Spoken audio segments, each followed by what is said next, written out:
রাসূল বলেছেন কিয়ামতের আগে মানুষ জেনা করবে, জেনাকে মানুষ জেনা মনে করবে না, মনে করবে এটা অ্যাফেয়ার, ছেলে মেয়ের ক্রাশ। এখন নতুন শব্দ আসে কি, ক্রাশ। চোখে চোখে কন্ট্যাক্ট হবে, কো এডুকেশনের মাধ্যমে মোবাইল নাম্বার এক্সচেঞ্জ হবে, রাতের বেলা কথা হবে, ফোন হবে, তারপর চা খাবে, কফি খাবে, ঘুরবে, আস্তে আস্তে বেড়ে যাবে, তারপরে ব্রেকআপ হয়ে যাবে। তাদের কাছে সিম্পল, এটা খুব সিম্পল সিলি ব্যাপার। আর কোরআনের কাছে এটা কি? জিনা। এক কথায় কি? জিনা। জিনায় লিপ্ত থাকা অবস্থায় দোয়া কবুল হয় না, কিন্তু মানুষ যদি এটা থেকে বের হয়ে তওবা করে আল্লাহর জন্যে, তার দোয়া অনেক বড় মানুষের দোয়ার মতো কবুল হয়। ওই 3 বন্ধুর একটা হাদিস আছে না, গুহার মধ্যে চাচাতো বোনকে একা পেয়েও সে ফিরে আসছিল আল্লাহর ভয়ে, আল্লাহ পাক তাকে গুহা থেকে বাঁচায় দিচ্ছেন না? হাদিসটা পড়ে দেখবেন, অনেক বড় হাদিস।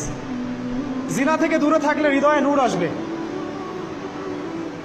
আপনি আমি যদি আমাদের চোখকে এই পর্যায়ে নিয়ে যেতে পারি যে কোনো গায়রে মাহরামের দিকে চোখ পড়লে আমরা নামিয়ে নিচ্ছি, তখন আপনি ফিল করবেন আপনার মনের মধ্যে নূর আসছে। এই যে আমি এখন একটা লেকচার দিচ্ছি, আমার খুব ভালো লাগছে। ঠিক রাস্তায় যেতে যেতে যদি আমি 8-10টা মেয়ের দিকে তাকাই, আমার এই নূরটা উঠে যাবে। জাহান্নামে কেন অনেক নারী থাকবে জানেন? কারণ তারা শুধু নিজেরা অপরাধ করে না, হাজারো মুমিন মানুষের নূর তারা কেড়ে নেয়। দ্যাট ইজ ওয়াই তারা জাহান্নামে বেশি থাকে। আরেকটা মেজর কারণ হচ্ছে তাদের উদ্ধত মাথা। মেয়েদেরকে বলছি স্পেশালি, হয়তো এই কথাগুলো মেয়েদের কাছেও যাবে। তাদের এই উদ্ধত মাথা আল্লাহর বিধানের সামনে আত্মসমর্পণ করতে চায় না। তাদের এই উদ্ধত মাথাটা আল্লাহর বিধানের সামনে আত্মসমর্পণ করতে চায় না, এ কারণে তারা জাহান্নামে বেশি থাকবে। যে কোনো বিধান আল্লাহ তাদের সামনে বলেন, সব মেয়ের কথা বলছি না, ম্যাক্সিমাম বিভিন্ন যুক্তি তারা দিবে।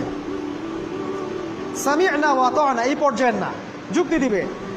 পর্দা করলে কি এখন কেমন করে চাকরি করব, পর্দা করলে কেমন করে পড়াশোনা করা যায়, এখন তো যাইতেই হচ্ছে, কিছু তো করার নাই, বিভিন্ন যুক্তি, হাজারটা যুক্তি তারা দিবে। কে জানি তাদের ব্রেনটাকে পুরো ওয়াশড করে ফেলছে। আমি আপনাদেরকে বলছি কে করেছে? এটা করেছে স্বয়ং দাজ্জাল। স্বয়ং দাজ্জাল। কারণ হাদিস একটা আছে, রাসূল সাল্লাল্লাহু আলাইহি ওয়াসাল্লাম বলেছেন দাজ্জালের শেষ অনুসারী হবে এক শ্রেণীর নারী।